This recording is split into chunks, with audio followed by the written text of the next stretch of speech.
반갑습니다. 이원주 세무사입니다. 이번 시간에는 전산회계 1급 어떻게 공부하셔야 되는지 잠깐 말씀드리겠습니다. 짧게 말씀드릴 테니까요. 부담 없이 들으시면 되고요. 전산회계 1급입니다. 1급인데, 1급을 따야 되겠다.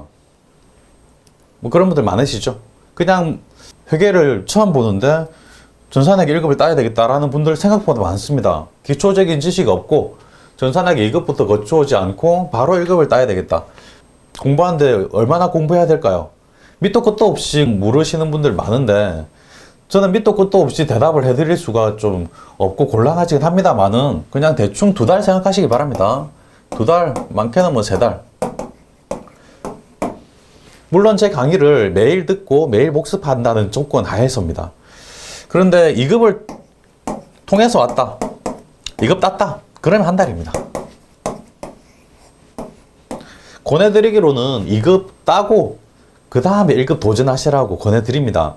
또는 2급을 못 땄다 하더라도 2급 공부를 좀 해보신 후에 1급을 따라고 권해드리는데, 어쨌든 나는 무조건 1급 따야 되겠다. 그럼 이 정도 생각하시고, 2급 거쳐왔다. 그럼 한 달 생각하시면 되고, 2급 못 땄는데요, 공부는 좀 했습니다.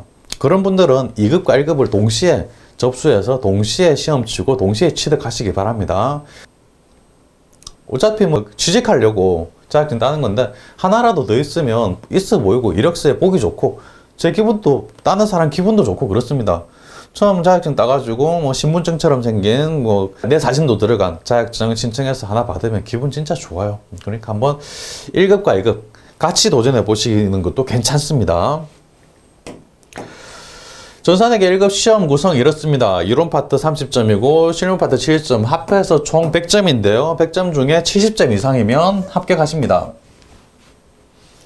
재무회계 기본 개념 나오고, 재무회계 이런 거 나오고, 이거는 전산회계 2급 할 때 많이 본 내용인데, 맞습니다. 전산회계 2급하고 중복이 되고요. 또는 한 70% 정도 중복이 돼요. 나머지 30%는 새로 나온 것도 있고, 조금 난이도가 높아지는 경향도 있긴 하지만, 거의 봤던 내용입니다. 크게 걱정할 거 없고, 전산회계 2급 공부 조금이라도 해보신 분들은 쉽게 접근할 수 있어요. 원가회계, 세무회계는 새로 나온 내용이죠. 특히나 원가회계를 처음 보실 때 어려워들 하십니다. 하지만 원가회계는 일정한 포맷의 안에서 출제가 돼요. 그러니까 그 포맷만 잘 익숙해지시면 많이 써보셔야 되죠. 그죠? 써보시면 충분히 네문항 중에 3문항 정도는 풀 수 있어요. 부가세, 세무회계 부가세는 3문항 나오는데요. 이건 양은 좀 많습니다만은 일상생활에 쓰이는 내용들이에요. 그래서 한번 잘 공부해 놓으면 사는데 도움이 돼요. 사회생활을 많이 해보신 분들은 아는 내용이 많이 나올 겁니다. 사회생활 안 해보신 학생들의 경우에는 조금 생소하긴 한데, 이거 내가 세금을 내고 있었네? 나도 모르게 내고 있었네? 라는 느낌을 받으면서 조금 재밌는 내용이 있어요. 그러니까 걱정하지 마시고, 전체 15문항 사회점 중에 10문항 맞춘다. 그 합격권이고요. 12문항 맞춘다. 그렇다면 안정권입니다. 10문항 맞출지 12문항, 두 문제 가지고 이렇게 나누고 있습니까? 중요합니다. 2문제면 4점이고, 4점이면 꽤 큰 점수입니다. 그래서 그날의 감이라든지, 그날의 컨디션이라든지 이런 거에 따라 좀 좌우가 되는 편이긴 합니다만은, 그래도 2문제의 차이는 크니까 어떤 포지션을 잡고 있을지 처음부터 정한다면 공부하는 자세가 좀 달라질 수 있습니다. 그래서 전체적으로 재무회계 기본 개념, 재무회계 이 2파트 8문항 섞여서 나옵니다. 2문항 6문장 나눠 놓긴 했지만 섞여서 출제가 되는 경우도 있어요. 크게 8문항인데 이 중에 한 7문항 정도 맞추겠다. 4문제, 원가회계 4문제 중에 3개, 그 다음에 세무회계 3문제 중에 2개, 이 정도 맞추면 대충 한 12문제 되죠. 이 정도면 안정권이다 라고 생각하실 수 있고요. 문제에 따라서는 난이도 상위 문제도 있고, 난이도 중위 문제도 있고, 난이도 하위 문제도 있습니다. 우리나라의 모든 시험은 상중하 난이도를 나눠서 출제를 하는데요. 난이도 상이다, 이건 버려야죠. 난이도 너무 어려운 것도 맞춰야 되겠다라고 결심하신다면 시간이 모자라요, 시간이. 실력이 안 된다, 내 머리가 안 돌아가서 못 맞춘다, 이게 아니라 시간이 안 돼요. 60분 안에 다 풀어야 되는데 뭐 전산회계 1급을 난이도 중하만 골라서 풀겠다. 그러면 시간이 남아요. 남는데 상도 다 풀겠다. 그러면 좀 잠깐 모자랍니다. 그러니까 합격선에 있으신 분들 70점 전후로 점수가 나오시는 분들은 그렇게 많이 시간이 모자라진 않는데 왜?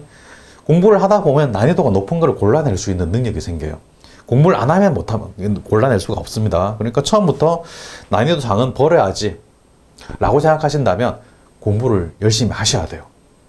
그러니까 제 설명을 잘 들으시고 따라만 오시면 됩니다.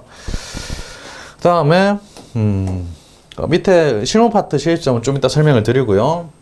이론 파트 객관식 15문항 30점인데요. 이렇게 구성이 되어 있습니다. 뭐 지금 이 구성을 보실 필요는 없는데 재무회계가 이렇게 많다는 거를 한번 보여드리고 싶어서 여기서 합해서 8문제 역시 부담되지 않습니다. 왜? 전산회계 2급에서 다 보고 오신 거고 그리고 전산회계 1급을 그냥 처음 시작하시는 분들도 그렇게 어렵지 않게 이해를 할 수 있어요. 역시 제 강의를 꾸준히 들은다는 전제하에서 원가회계 4문제인데요. 보시다시피 파트가 별로 안 되고 양이 적습니다. 그래서 처음 볼 때 어렵다 느껴지신다 하더라도 꾸준히 반복해서 보신다면 충분히 정복할 수 있고요. 부가치세는 원가나 재무보다 쉽습니다. 양이 좀 많아서 그렇지 쉽습니다. 그래서 그냥 도전하시면 되는 거고요. 3문제 계속 보시기 바랍니다. 공부를 해야지라고 결심하셨다면 하루도 안 빠지고 조금씩이라도 계속 보셔야 되고 하루에 3시간에서 4시간 정도 내야지. 그리고 토요일이나 일요일 쉬는 날 중에 하루는 그 일주일에 본 내용들을 다 복습해야지 라고 결심하시기 바랍니다. 이제 시작했으니까 우리 100살 넘게까지 사는데 일생에 단 한 2달, 3달, 짧게는 한 달 그 시간 동안 열심히 못하겠습니까? 우리 이때까지 살아오면서 뭔가를 열심히 했던 적이 몇 번이나 있나요? 많지 않죠. 지금 열심히 하셔가지고 결심하셔가지고 전산회계 1급 하나 따자 라고 결심하시기 바랍니다. 이런 부분이 약하면 실무 문제를 풀 수가 없어요. 그래서 실무보다는 이론이 훨씬 더 중요합니다. 이론 수업 끝나기 전까지는 실무 전혀 관심 두지 마시기 바랍니다. 처음부터 K랩 다운받아서 설치하고 백데이터 다운받아서 깔고 막 이런 거 처음부터 안 하셔도 됩니다. 관심 아예 안 두셔도 돼요. 이론부터 제대로 정복하자. 이게 우선입니다. 이론부터 하자. 오케이. 좋습니다. 세무회계를 처음 볼 때는 이해되지 않는 부분은 그냥 넘어가는 것이 좋습니다. 공부를 열심히 하지 말란 말이 아니고요. 제 설명을 열심히 들으시고 집중해서 들으시고 그 다음에 복습도 하시고 복습하는데 한 2번 받았는데 이해가 잘 안 된다. 그러면 그냥 넘어가시는 겁니다. 회계나 세무는 처음부터 이해가 안 되는 게 당연합니다. 다 이해가 안 되고 그런 게 아니라 일정한 부분들이 있습니다. 그 부분들은 제가 설명을 드리면서 말씀드릴 겁니다. 그런 부분들은 처음은 이해가 안 되는데 이상하게 별로 신경 안 쓰고 그러는데도 이상하게 2번째 볼 때는 너무 쉽게 이해되는 부분들이 있어요. 왜? 저 끝에까지 뒤에까지 다 보고 나야 이해가 되는 부분들이 앞쪽에 있기 때문에 그렇습니다. 그러니까 너무 부담스러워하지 마시고 이거를 무조건 다 이해하고 넘어가야 된다라는 그런 부담감은 버리시기 바랍니다. 회계나 세무를 공부하는 방법은 그렇습니다. 다독하는 걸 권해드립니다. 다독. 많이 보라는 거죠. 시험가에 굉장히 유명한 격언이 있습니다. 그대 반복할 준비가 되었는가? 그렇다면 합격이다. 다독을 권하는 말입니다. 정독해야 된다고 이거 무조건 알고 넘어가야 된다 열심히 그러시면 시간이 많이 걸리고 힘들어져요. 지쳐요. 그러지 마시고 이거 이해 안 되면 또 넘어가고 다음에 보면 되지 라고 생각하시면 다독을 하게 되는데 그게 훨씬 더 공부하기에는 좋습니다. 한 번 보고 이해되는 부분이 있고 여러 번 봐야 이해되는 부분이 있다는 거 명심하시고요. 그 다음에 실무 파트 70점입니다. 70점인데 이렇게 구성이 되어 있습니다. 크게 문제가 6개고요. 세부적으로 또 문항이 이렇게 구성이 되는데요. 기초정보관리라는 내용은 너무너무 쉽습니다. 그냥 한두 번만 해보면 누구나 득점하시는 내용이고요. 정기분 재무제표는 처음 접근하실 때 조금 부담이 되실 수도 있습니다. 왜? 정기분 재무제표, 정기분 제조원가 명세서, 정기분 손익계산서, 정기분 재무상태표, 정기분 이익금 처분계산서 이런 서식들을 좀 연결시켜 가지고 여러 개 수정하는 그런 내용이기 때문에 처음 볼 때는 조금 부담스러울 수 있는데, 역시 이 부분은 매번 동일한 패턴의 문제가 출제되기 때문에 기출문제를 한 3-4번만 풀어보시면 그 패턴에 익숙해지셔가지고 그냥 풀리는 문제들이니까요. 처음 볼 때만 조금 부담스러워 보시면 조금 지나면 다들 푸십니다. 일반 전표 입력은 전사 4개 2급에서 보신 내용하고 거의 비슷하고요. 매매출 전표 입력은 처음 보시는데 내용이 좀 복잡하긴 합니다만은 일반 전표 입력이 실력이 되신다면 매매출 전표 입력도 어차피 전표 입력이기 때문에 연결이 되는 부분이 많습니다. 그래서 그렇게 어렵지 않게 접근할 수 있다. 물론 난이도가 높은 문제가 출제가 되긴 합니다. 그런 난이도 높은 문제들은 그냥 스킵하셔도 상관없습니다. 합격하는데 전혀 지장이 없어요. 말씀 다 드릴 거고요. 여기 일반 전표 입력, 매매출 전표 입력에서 가장 배점이 높고 여기서 당락이 저하가 됩니다. 그래서 이거 연습 많이 하셔야 돼요. 오류 수정하고 결산 관리는 역시 전사 4개 2급 내용과 조금 중복되는 부분이 있고, 전표 입력을 잘 하시면 오류 수정 결산 정리는 따라서 잘하게 됩니다. 그래서 일반 전표 입력, 매매출 좀 이쪽이 중요하다는 겁니다. 잘하면 밑에도 따라서 잘하니까. 그리고 장부 조회 역시 전사 4개 2급하고 중복되는 내용인데요. 이 장부 조회는 뭐 앞에 나온 문제들을 전혀 못 푼다 할지라도 제 설명을 들으시고 조금만 복습하시면 누구나 다 푸십니다. 그래서 9점 누구나 다 맞는 가져가는 그런 부분이기 때문에 걱정 안 하셔도 되고, 관건은 여기 있습니다. 역시 일반 전표 입력, 매매출 전표 입력. 아까 다독을 많이 하라고 다독 중심으로 하라고 말씀드렸는데요. 자주 보시는 거, 감을 키우는 거, 이게 가장 중요하다는 겁니다. 물론 실력이 가장 중요합니다. 실력은 기본입니다. 물론 거의 합격선에 있는 모든 수험생들이 70점 전후로 왔다 갔다 하면서 거기서 1, 2점 차이로 떨어진 사람 많습니다.